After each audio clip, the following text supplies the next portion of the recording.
Un saludo muy cordial, mis queridos hermanos y amigos.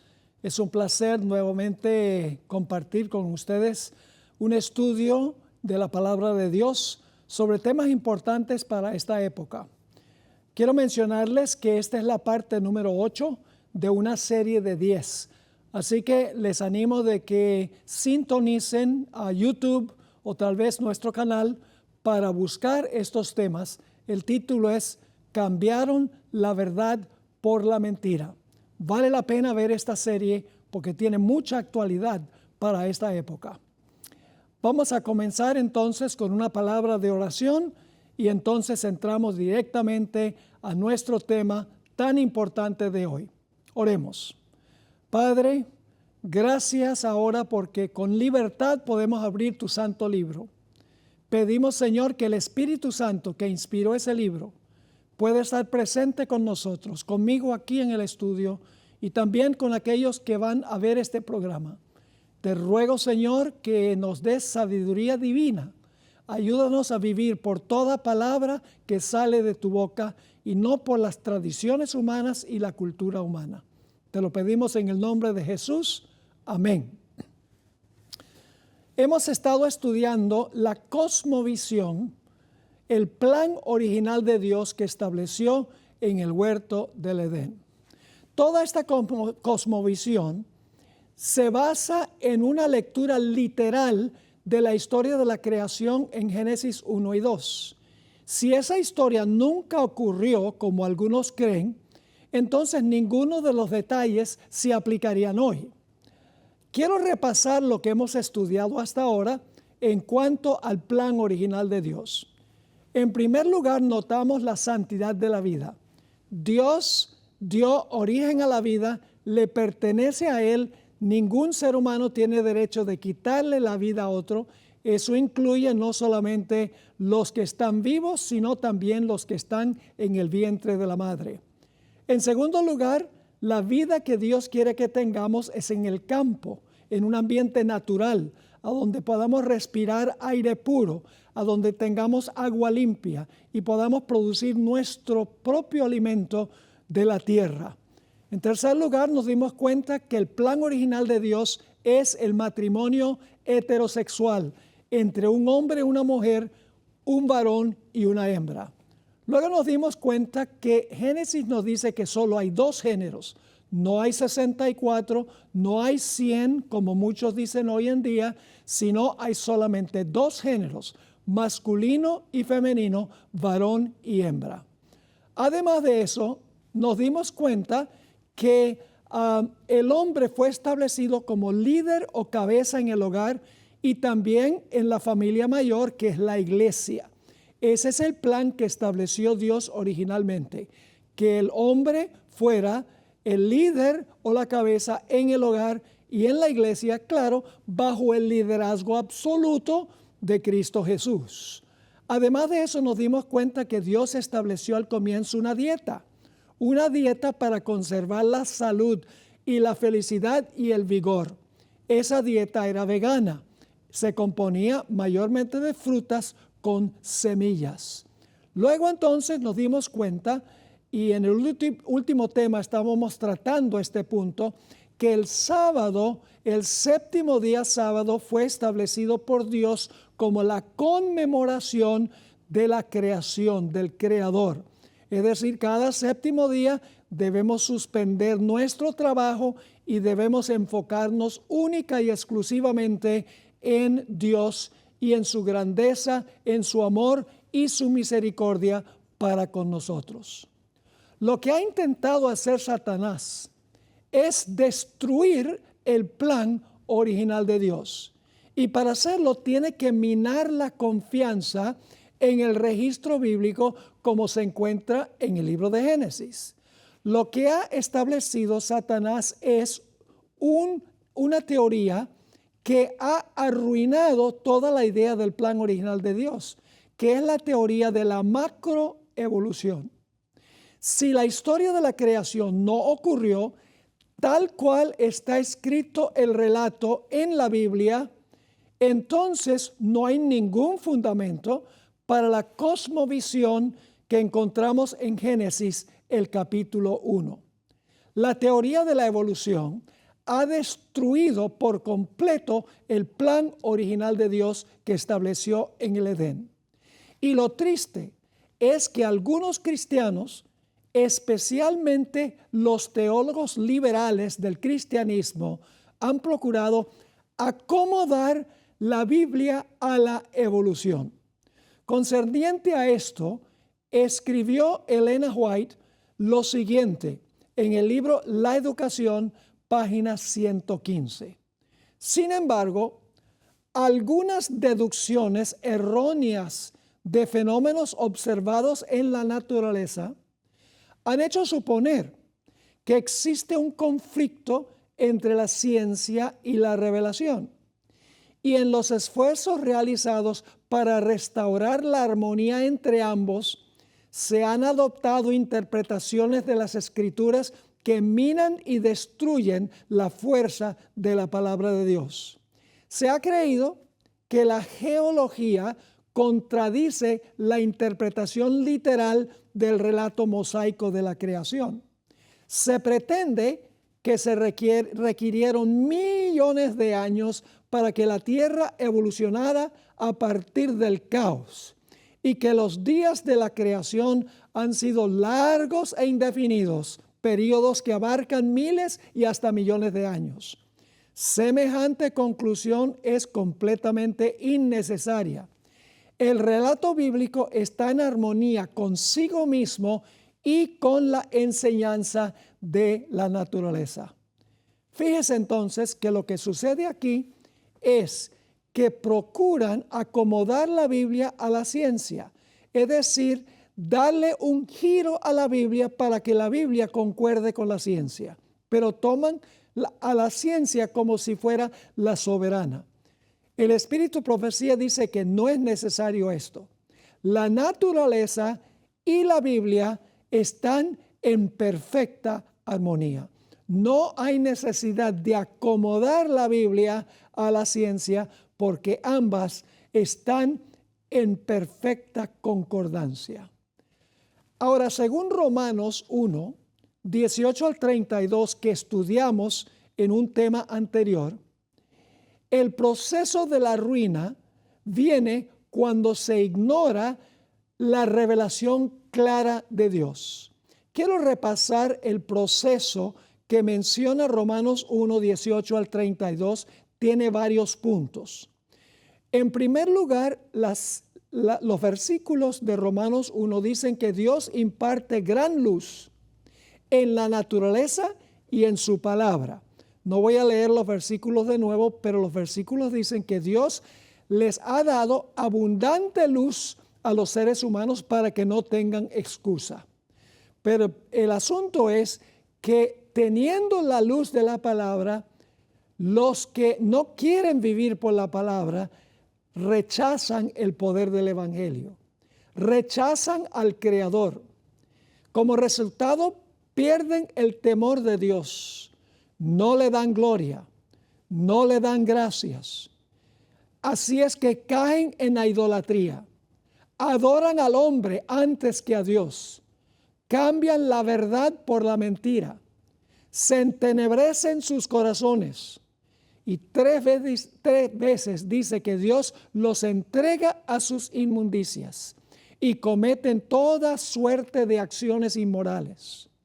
Olvidan que Dios juzgará a los que practican estas cosas y a los que simpatizan con los que las practican. Les he resumido Romanos el capítulo 1, 18 al 32. Lo que sucede es que rechazan la luz, al rechazar la luz, rechazan al Creador, no tienen temor de Él, no le dan gloria, no le dan gracias, caen en idolatría, adoran al hombre antes que a Dios, cambian la verdad a la mentira y se oscurecen sus corazones y por lo tanto Dios los entrega y dice, si ustedes quieren vivir así, sin mi presencia, yo los voy a dejar porque ustedes tienen libre albedrío. Pero luego quiero que noten algo muy interesante. Y es que al rechazar a Dios, el siguiente paso es la larga lista que da el apóstol Pablo de pecados que cometen aquellos que niegan la existencia de Dios y que como resultado de eso deshonran al Creador y no le dan gloria y no le dan gracias. Es decir, rechazar a Dios lleva a esos pecados que menciona el apóstol Pablo ahí en Romanos, el capítulo 1. El Salmo 119 y el versículo 105 nos dice algo muy interesante que posiblemente muchos de los que están viendo este tema conocen. Dice allí, lámpara es a mis pies tu palabra y lumbrera a mi camino. Quiero que noten dos puntos claves en cuanto a este versículo. Cuando dice lámpara es a mis pies, ¿qué hacemos con los pies? Caminamos o andamos. Y luego repite el mismo pensamiento, el segundo punto, lumbrera a mi camino. Nuevamente quiere decir la conducta que nosotros tenemos, la forma en que nosotros andamos o caminamos en nuestra diaria conducta. Es decir, la Biblia nos da la luz para saber caminar en los caminos de Dios. Ahora, ¿qué métodos usa Satanás para ocultar la luz de la Biblia para que andemos en tinieblas? ¿Qué métodos usa Satanás para oscurecer el camino para que no caminemos en los caminos de Dios? En el libro Conflicto de los Siglos, página 49, encontramos el método que usó el poder papal durante los 1260 años. Dice en esta cita, muy importante, para mantener su poder sobre los hombres y establecer la autoridad del usurpador papal, Satanás necesita mantenerlos en ignorancia de las Santas Escrituras. La Biblia ensalza a Dios y coloca a los hombres, seres finitos, en su verdadero lugar. Por consiguiente, es necesario ocultar y suprimir sus verdades sagradas. Esta fue la lógica que adoptó la Iglesia romana. Por centenares de años fue prohibida la circulación de la Biblia. No se permitía a la gente que la leyese, ni que la tuviese en sus casas. Y sacerdotes y prelados sin principios interpretaban las enseñanzas de ella para sostener sus pretensiones. Así que fíjense, Satanás dijo, yo tengo que ocultar la luz para que el hombre ande o camine en tinieblas, para que el hombre desobedezca a Dios. Y para eso ocultó el significado de las Escrituras, según dice aquí, y no solamente las ocultó, sino que las suprimió. En otra cita, dice en el Conflicto de los Siglos, página 272, con el pretexto de reverenciar las Escrituras, Roma las había mantenido bajo llave en una lengua desconocida y las había ocultado del pueblo. Así que fíjense que Satanás llevó a la iglesia romana a prohibir que se leyera la Biblia y la mantuvo en un idioma que la gente no podía entender ni leer, que era el latín. De esa manera, las mentes de las personas se oscurecieron, no andaron en la luz de Dios, en la palabra de Dios, que es una lámpara al camino, una lámpara a nuestra conducta. Y ustedes dirán, pero Pastor Bor, ¿de verdad que la iglesia romana hizo eso? Bueno, quiero leerles el decreto que se dio en el concilio de Toulouse en 1229 de la era cristiana. Esta es una declaración oficial de la iglesia romana en esa época. También prohibimos que se les permita a los laicos poseer los libros del Antiguo y Nuevo Testamento. Pero por sobre todo, prohibimos estrictamente que tengan una traducción de estos libros. Fíjense, una declaración oficial de la Iglesia Romana, donde dice que la gente no podía poseer el Antiguo ni el Nuevo Testamento y prohibían la traducción de estos libros para que la gente pudiera leerlos libremente. En el Concilio de Tarragona, en el año 1234 de la era cristiana, hizo la Iglesia Romana algo parecido. Dice en el Conflicto de los Siglos lo siguiente: nadie puede tener en su poder los libros del Antiguo y Nuevo Testamento en idioma romántico, y si alguien los tiene, está obligado a entregárselos al obispo local dentro de un periodo de 8 días después de la promulgación de este decreto para ser quemados. Declaraciones oficiales de la Iglesia Romana de que se tenía que mantener la Biblia en un idioma desconocido y se debía prohibir la lectura de la Biblia. De modo que la gente durante este periodo andaba en tinieblas. Por eso se conoce este periodo como las edades oscuras. Pero la luz no se apagó completamente, porque grupos como los valdenses preservaron las escrituras, y como eran viajeros comerciantes, lo que hacían era escribir versículos de la Biblia en tiras de papel, y cuando veían la oportunidad compartían esos versículos con las personas con quienes hacían comercio. En el Conflicto de los Siglos, página 476, encontramos una referencia en cuanto a lo que hacían los valdenses. Dice así: con la excepción de los valdenses, la palabra de Dios había quedado encerrada dentro de los límites de idiomas conocidos, tan solo por la gente educada. Pero llegó el tiempo en que las Sagradas Escrituras iban a ser traducidas y entregadas a las gentes de diversas tierras en su propio idioma. Ya había pasado la oscura medianoche para el mundo.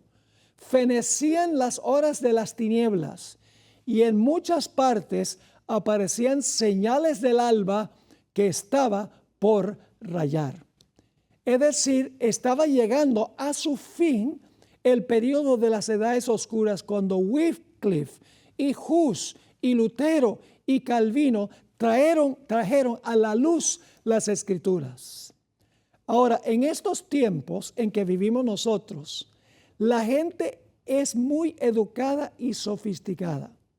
Y Satanás sabe que ya no puede prohibir el acceso a la Biblia, ni tampoco puede mantener la Biblia en un idioma desconocido. Se han traducido las palabras de la Biblia a miles de idiomas y de dialectos. Satanás no puede prohibir acceso a la Biblia, ni tampoco puede mantener la Biblia en un idioma desconocido. Por lo tanto, Satanás tiene que cambiar su estrategia. Como no puede prohibir la luz, lleva a la gente a cuestionar la luz.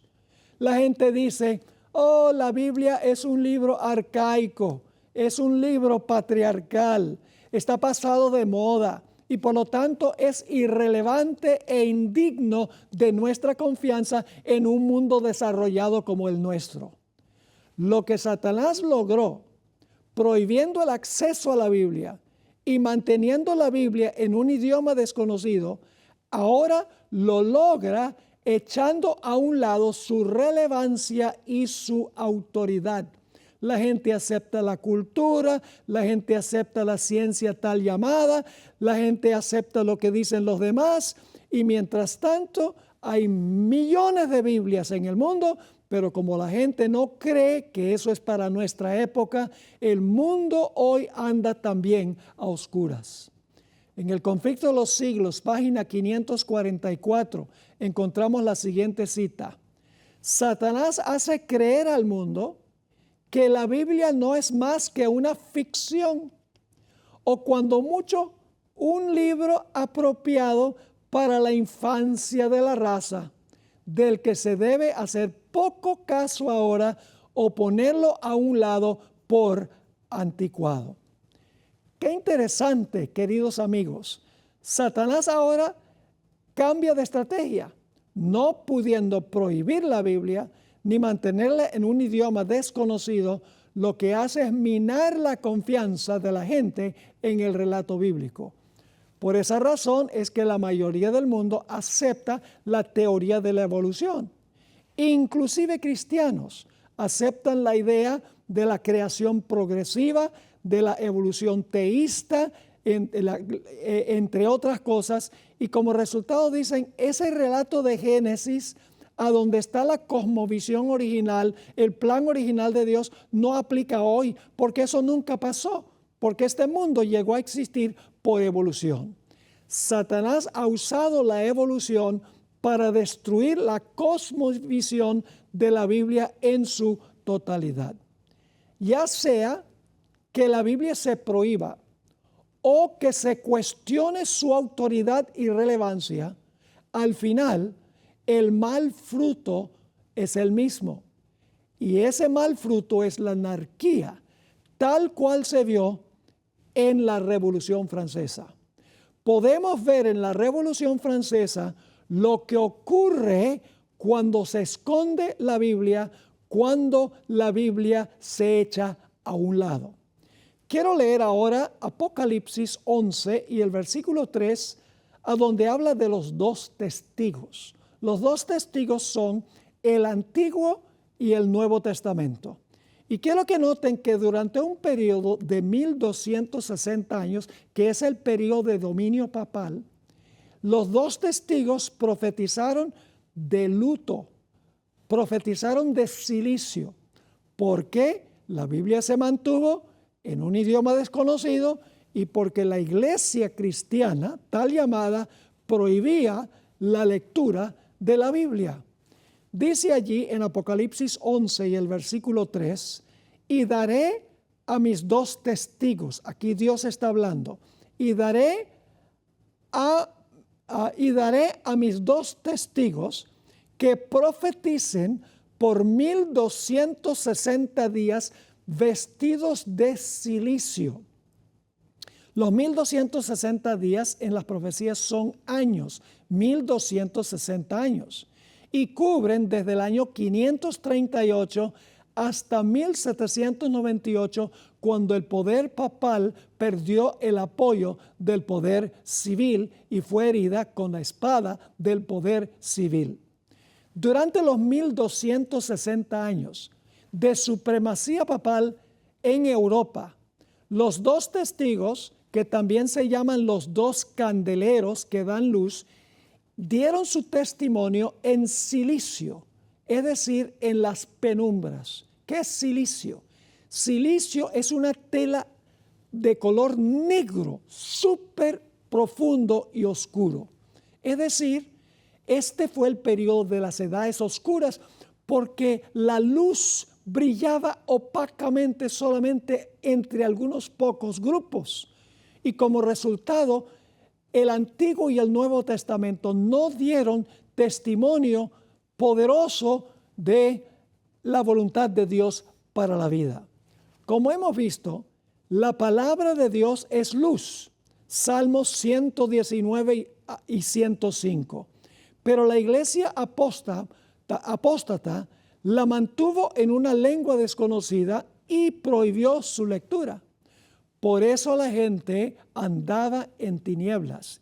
Imperaba la inmoralidad en Europa. La luz de los testigos no se extinguió completamente, pero dio su testimonio en una luz que titilaba.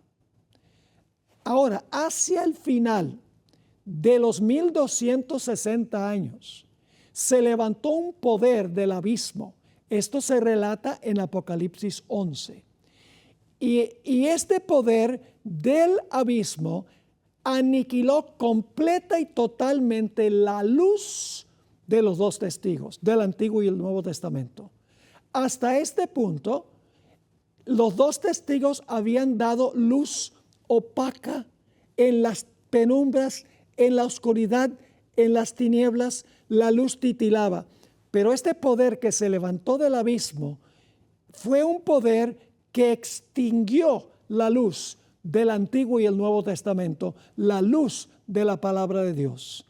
Vamos a leer Apocalipsis 11 y el versículo 7, a donde se relata esta bestia que se levanta del abismo para guerrear y matar a los dos testigos, es decir, el Antiguo y el Nuevo Testamento. Dice allí, cuando hayan acabado su testimonio, cuando los dos testigos hayan acabado su testimonio, ahora necesito hacer una aclaración aquí. Y es mejor traducir no cuando hayan acabado su testimonio, sino cuando estén por acabar su testimonio. Es decir, hacia el final de los 1260 años. Y ustedes dicen, ¿cómo sabe que esa es la mejor traducción? Porque esta expresión se usa en dos otros sitios en el Nuevo Testamento. En Juan 17 y el versículo 4, el Señor Jesucristo está orando a su Padre en el Getsemaní, todavía no está colgado en la cruz, y le dice a su Padre, he acabado la obra que me diste. Pues no la había acabado porque en la cruz dijo, consumado es, y luego la acabó. Estaba por acabar la obra de su Padre. Y el apóstol Pablo en 2 Timoteo 4:7 dice, he acabado la carrera. Pero no acabó la carrera técnicamente, sino hasta que fue martirizado, hasta que Nerón le cortó la cabeza.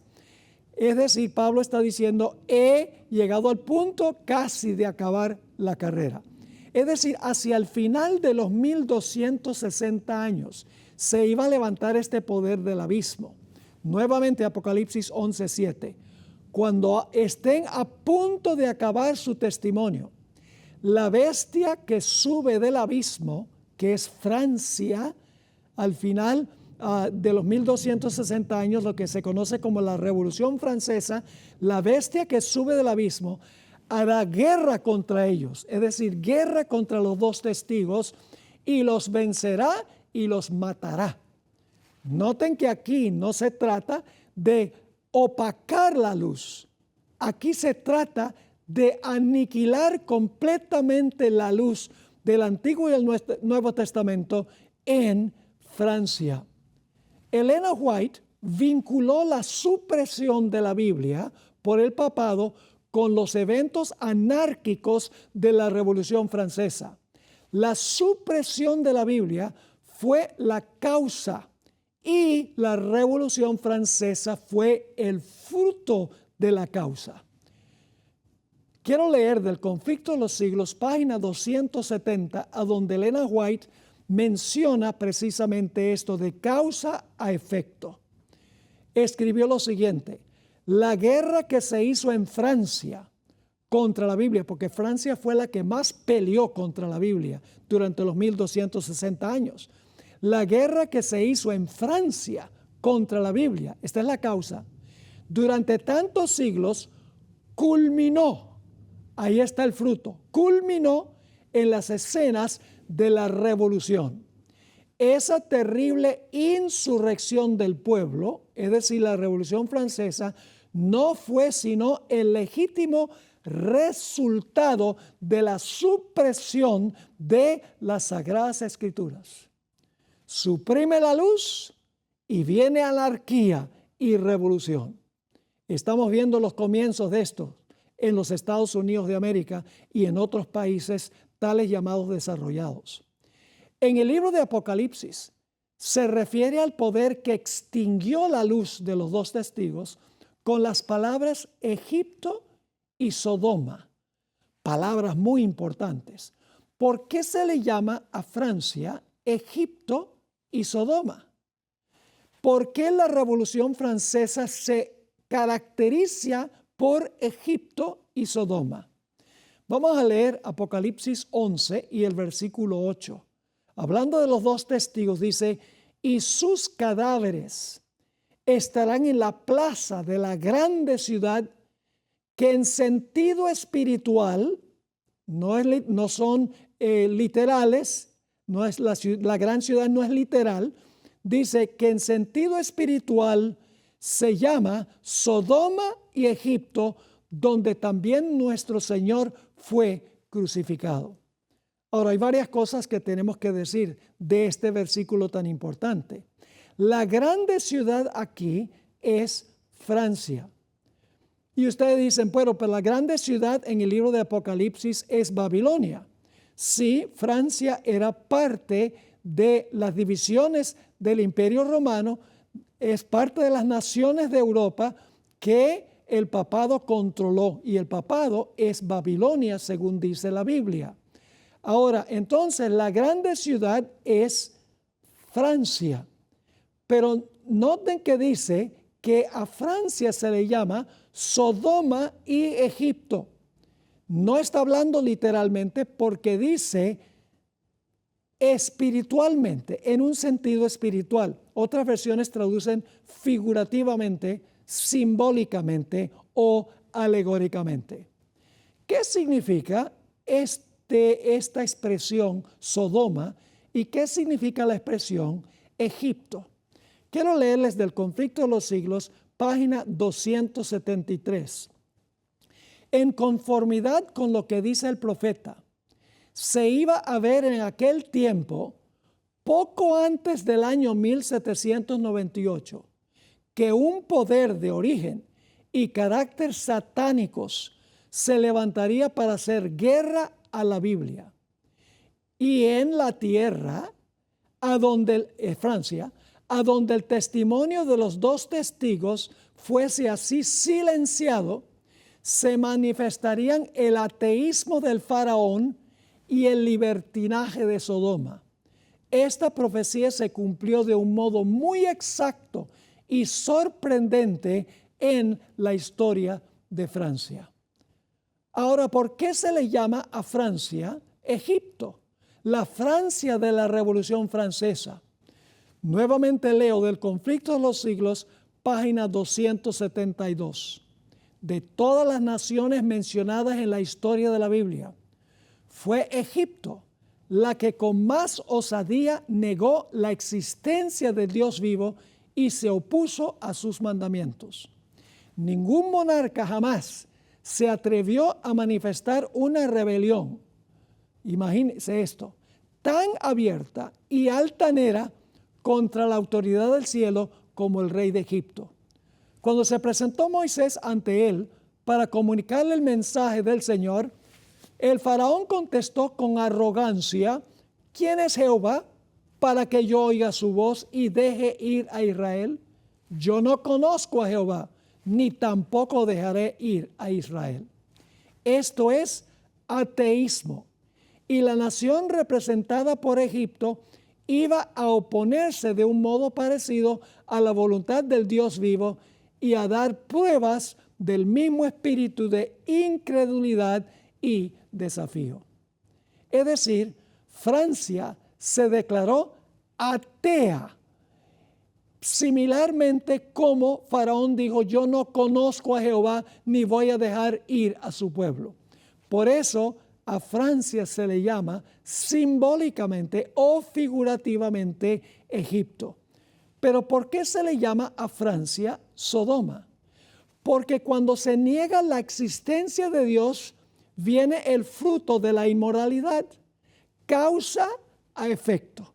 Cuando se rechaza la luz y se rechaza a Dios, se niega su existencia, el fruto es la inmoralidad y la disolución.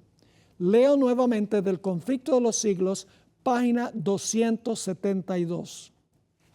La gran ciudad también se compara simbólicamente con Sodoma. La corrupción de Sodoma, al quebrantar la ley de Dios, se manifestó especialmente en una vida desenfrenada. Fíjense que el rechazar a Dios lleva a una vida desenfrenada. Sigue diciendo: y este pecado sería también la característica sobresaliente de la nación que cumpliría lo que especificaba este pasaje. Francia presentó también la característica que más distinguió a Sodoma. Durante la Revolución se manifestó una condición moral tan degradada y corrompida que puede compararse con la que acarreó la destrucción de las ciudades de la llanura. Y el historiador presenta juntos el ateísmo y la prostitución de Francia tal como nos lo da la profecía. Sodoma se caracterizó por un estilo de vida libertino. Su violencia contra aquellos que se oponían a su estilo de vida también se manifestó con una reacción súper materialista. Ignoraba las necesidades de los pobres. Ustedes pueden leer estas características en Judas 7 y en Génesis 19, 4 al 10, al igual que Ezequiel 16, 48 y 49. No tenemos tiempo de leer todos estos versículos, pero nos dice ahí que caracteriza a Sodoma la vida libertina, la violencia contra aquellos que no concuerdan con sus ideas. Recuerdan que los varones de Sodoma se reunieron alrededor de la casa de Lot la última noche antes de la destrucción de la ciudad y querían linchar a Lot. Y además de eso, las ciudades de Sodoma y Gomorra se manifestaban por el materialismo craso. También en Francia hubo una reacción fuerte en contra del materialismo. Quiero leerles una cita un tanto larga, pero muy significativa sobre lo que ocurrió en Francia, la lucha entre los ricos y los pobres. Conflicto de los siglos, página 281. Los ricos no tenían quien los reprendiera por la opresión con que trataban a los pobres. Y a estos nadie los aliviaba de su degradación y servidumbre. El egoísmo de los ricos y de los poderosos se hacía más y más manifiesto y avasallador. Por varios siglos el libertinaje y la ambición de los nobles habían impuesto a los campesinos extorsiones agotadoras. El rico perjudicaba al pobre y éste odiaba al rico. Precisamente, mis queridos amigos, lo que está ocurriendo, lo que está sucediendo como un proceso en los Estados Unidos de América. Sigue diciendo, en muchas provincias sucedía que los nobles eran dueños de la tierra y los de las clases trabajadoras simples arrendatarios. Y de este modo el pobre estaba a merced del rico y se veía obligado a someterse a sus exorbitantes exigencias. Sigue diciendo, la carga del sostenimiento de la iglesia y del Estado pesaba sobre los hombres de las clases media y baja del pueblo, las cuales eran recargadas con tributos, es decir, con impuestos, por las autoridades civiles y por el clero. En todo momento el pueblo debía velar exclusivamente por los intereses del propietario. En los tribunales siempre se fallaba en favor del noble y en contra del campesino. Los jueces aceptaban sin escrúpulo el cohecho, es decir, la corrupción. En virtud de este sistema de corrupción universal, cualquier capricho de la aristocracia tenía fuerza de ley.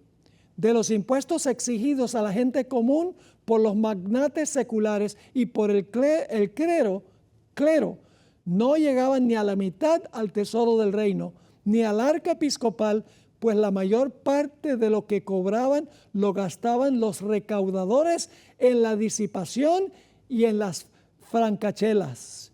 Y los que de esta manera despojaban a sus súbditos estaban libres de impuestos y con derecho por la ley o por la costumbre a ocupar todos los puestos del gobierno. La clase privilegiada estaba formada por 150,000 personas y para regalar a esta gente se condenaba a millones de seres a una vida de degradación irremediable. La iglesia y el poder civil estaban unidos y por lo tanto el populacho se levantó tanto en contra de la iglesia como del Estado en Francia para desquitarse de los centenares de años que habían sido oprimidos. El mismo choque entre ricos y pobres está en proceso de repetirse en los Estados Unidos y en otros países. Según Apocalipsis 18 Y Santiago 5, 1 al 6, que no tenemos tiempo de leer, la debacle del sistema capitalista que beneficia a los ricos y oprime a los pobres, hallará su cumplimiento final en un evento semejante a la Revolución Francesa, pero no a nivel de un país, sino a nivel global. El rechazo del Dios de la Biblia y la inmoralidad libertina produjo como resultado la idolatría y la entronización de la diosa de la razón en la ciudad de París. El representante de la Asamblea Francesa introdujo a la diosa de la razón con las siguientes palabras. Conflicto de los siglos 278. Al ser presentada la diosa ante la convención, la tomó el orador de la mano y dirigiéndose a toda la asamblea dijo: mortales, cesad de temblar ante los truenos imponentes de un Dios que vuestros temores crearon. No reconozcáis de hoy en adelante otra divinidad que la razón. Así es que las tinieblas de Roma papal llevaron al rechazo del Dios verdadero, el rechazo del Dios creador, y dio como resultado el libertinaje, la idolatría y la falsa adoración a la diosa de la razón. Esto es precisamente el panorama que presenta Romanos 1, 18 al 32. No está muy lejos de Roma a Egipto a Sodoma. ¿Cómo pudo sucederle esto a la hija mayor del papado, como se conoce a Francia? La respuesta es que el papado sembró en Francia el viento de la ignorancia, ocultando la luz de la palabra de Dios, y como resultado se entenebrecieron los corazones de los habitantes y Francia cosechó el torbellino del ateísmo, el libertinaje y la idolatría. Note lo que dice el Salmo 14, 1 y 2. Ya el Salmo 14 había predicho esto. Dice el necio en su corazón: no hay Dios. Y luego viene el resultado, fíjense: se han corrompido, hacen obras abominables, no hay quien haga el bien. Jehová miró desde los cielos sobre los hijos de los hombres para ver si había algún entendido que buscara a Dios. Cuando se dice no hay Dios, cuando el necio dice no hay Dios, el resultado es la corrupción, obras abominables y no hay quien haga el bien. El conflicto de los siglos 279, Elena White escribió: el romanismo había principiado la obra que el ateísmo se encargaba de completar. A la política de Roma se debía la condición social, política y religiosa que empujaba a Francia hacia la ruina. En la página 283 ella escribió: el único Dios que el pueblo conocía era Roma. Y la enseñanza de Roma, que no era bíblica, dicho sea de paso, la enseñanza de Roma era el fruto de las enseñanzas de la Biblia, y no querían nada de eso. Nuevamente, el único Dios que el pueblo conocía era el de Roma, y la enseñanza de Roma era su única religión. La gente consideraba que la crueldad y la iniquidad de Roma eran el fruto legítimo de las enseñanzas de la Biblia y no querían nada de eso. Es decir, creían que lo que enseñaba la iglesia y lo que decía la Biblia era lo mismo, y por lo tanto se deshicieron de ambos. Pero la Biblia no era igual que lo que el papado enseñaba. Hoy vivimos en un mundo de grandes avances científicos y tecnológicos. Y Satanás sabe que ya no puede prohibir la palabra de Dios, ni mantenerla en un idioma desconocido. Por eso, Satanás ha cambiado su estrategia. Su plan ahora es convencer a la gente, y esto lo mencioné anteriormente, que la Biblia no es digna de confianza, que tiene contradicciones, que presenta una cosmovisión anticuada y por lo tanto no tiene autoridad. La condición de la sociedad de hoy demuestra que la nueva estrategia de Satanás funciona tan bien como su vieja estrategia. Hay más de 250 versiones de la Biblia. Se han traducido a 690 idiomas y dialectos y se venden más de 100 millones de ejemplares al año. Sin embargo, la enseñanza de la teoría secular de la evolución en las grandes universidades del mundo y aún en algunas iglesias le han robado a Dios su omnipotente poder y el resultado ha sido la anarquía, la inmoralidad y la idolatría.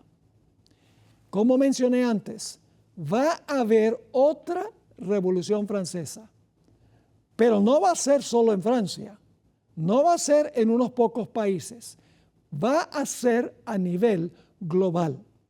La supresión de la Biblia por el papado dio como resultado la Revolución Francesa y algo similar ocurrirá de nuevo. Los mismos pecados que imperaron en Francia se repetirán, pero mundialmente. Esto sucederá porque los seres humanos aman más las tinieblas que la luz, se entenebrecieron sus corazones. Lean de nuevo Romanos 1, 18 al 32. Ahí se pinta el panorama clarito. Dios da mucha luz, la gente rechaza la luz, por lo tanto no honran al Creador, por lo tanto no le dan gracias, por lo tanto lo rechazan, se entenebrecen sus corazones y luego viene la larga lista de pecados que se cometen en la sociedad y finalmente dice que Dios va a venir en juicio, no solo contra aquellos que practican estas cosas, sino con aquellos que consienten con los que practican esto. Quiero leerles una cita que encontramos en el libro La Educación, página 206. Aquí es que la sierva del Señor dice que va a haber otro evento similar a la Revolución Francesa. Dice la cita lo siguiente: al mismo tiempo, la anarquía busca echar a un lado toda ley, no solo divina, sino humana. La concentración de riqueza y el poder, los que tienen, en otras palabras, la concentración de la riqueza y el poder, las vastas combinaciones para enriquecer a unos pocos, a expensas de los muchos, la unión de las clases más pobres con el fin de defender sus intereses y derechos, que son los sindicatos laborales, el espíritu de intranquilidad, tumulto y derramamiento de sangre, la diseminación mundial de las mismas enseñanzas que produjeron la Revolución Francesa, tienden a envolver al mundo entero en una lucha similar a la que convulsionó a Francia. Tales son las influencias que tienen que afrontar los jóvenes de hoy día. Para permanecer firmes en medio de tales tumultos, es necesario que echen los jóvenes ahora los cimientos del carácter. El mundo entero alcanzará esta condición poco antes de la segunda venida de Jesús. Por la influencia del papado, Francia echó a un lado la Biblia y como resultado cosechó el desafío contra el Dios Altísimo y lo siguió la corrupción moral. Hoy por hoy, el mundo se halla en un precipicio similar. El relativismo moral, el clamor por la diversidad y la equidad están destruyendo la fibra moral de la sociedad. El protestantismo ha echado a un lado el escudo de la verdad y como resultado se ha adaptado a las doctrinas de Roma y esto llevará finalmente al mismo mal que afligió a Francia en la Revolución Francesa. Es decir, llevará a la anarquía y la disolución. yo acepto implícitamente el relato literal de Génesis, lo cual constituye el fundamento de toda la teología de la Biblia. Algunos nos tildan a nosotros de fundamentalistas porque creemos en las palabras de la Biblia tal cual están escritas. Pues seré entonces fundamentalista porque creo la palabra de Dios como está escrita. No sigo lo que dice la cultura, no sigo lo que dicen los demás, no sigo lo que es políticamente correcto. Como cristianos adventistas, nosotros estamos siendo llamados por Dios para seguir lo que dice la Biblia en forma escrita, sin divagar a un lado ni al otro. Quiero leer algunas citas ya para concluir del Espíritu de Profecía. En primer lugar, Mensajes Selectos, tomo 2, página 60. Satanás es un obrero astuto e introducirá falacias sutiles a fin de oscurecer y confundir la mente y desarraigar las doctrinas de la salvación. Aquellos que no aceptan la Biblia, la palabra de Dios, tal cual está escrita, caerán en su trampa. La Biblia tal cual está escrita. En otra cita, en la revista Signs of the Times, Señales de los Tiempos, diciembre 18, 1884, ella escribió: esta es una generación que odia la verdad. Está hablando de su época. ¿Qué diría hoy? Esta es una generación que odia la verdad, negligente de la Biblia y habitualmente propensa a la desobediencia. Muchos consideran que es señal de habilidad e inteligencia mofarse de la palabra de Dios. Y en muchos casos, aquellos que son tan sencillos como para aceptar y creer en esa palabra tal cual está escrita, son objetos del ridículo. Ahora quiero leerles una última cita antes de terminar este tema. Noten que todas estas citas tienen como tema común aceptar la Biblia tal cual está escrita.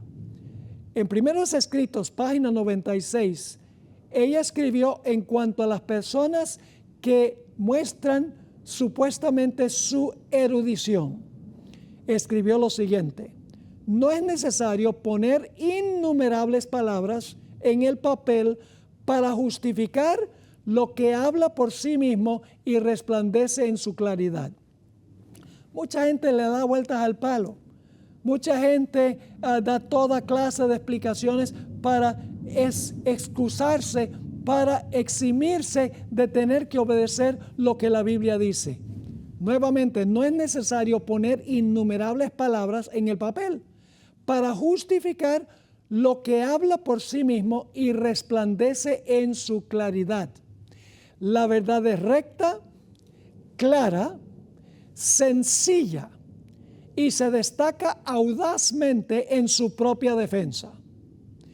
Fíjense nuevamente, la verdad es recta, clara y sencilla y se destaca audazmente en su propia defensa. Pero no sucede así con el error. Este es tan tortuoso y enredado que necesita una multitud de palabras para ser explicado en su forma torcida. Me hace pensar de mucha de la erudición de hoy en día. Si un documento que uno ha escrito no tiene múltiples pies de página con todos los sabios, lo que ellos tienen que decir sobre determinado tema, entonces se considera que no es una obra erudita. Pero aquí dice claramente que la verdad es recta, clara y sencilla, como se encuentra en la palabra de Dios. Cualquier persona humilde puede entender la Escritura por sí mismo. La Biblia deja absolutamente claro lo que el mundo y aún muchas iglesias procuran ofuscar y torcer.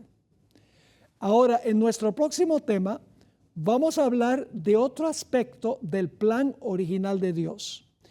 Dedicamos una buena cantidad de tiempo en nuestro tema anterior para hablar sobre la importancia del sábado en la cosmovisión original de Dios. En nuestro próximo tema, en realidad en los próximos 2 temas, vamos a hablar de la otra institución que estableció Dios en el huerto del Edén. Estableció la institución del sábado, pero también instituyó el matrimonio y el hogar en el Edén. Y en nuestro próximo tema vamos a encontrar que Satanás no solo ha engañado al mundo, llevando a guardar el día que fue cambiado por el hombre, en vez de guardar el sábado, guardan el domingo, sino que también Satanás ha estropeado y arruinado el plan de Dios para el matrimonio, el plan de Dios para la familia. Y como resultado se desmorona la sociedad. No se pierdan el próximo tema, a donde vamos a hablar sobre el matrimonio, la otra institución que estableció Dios originalmente en el Edén.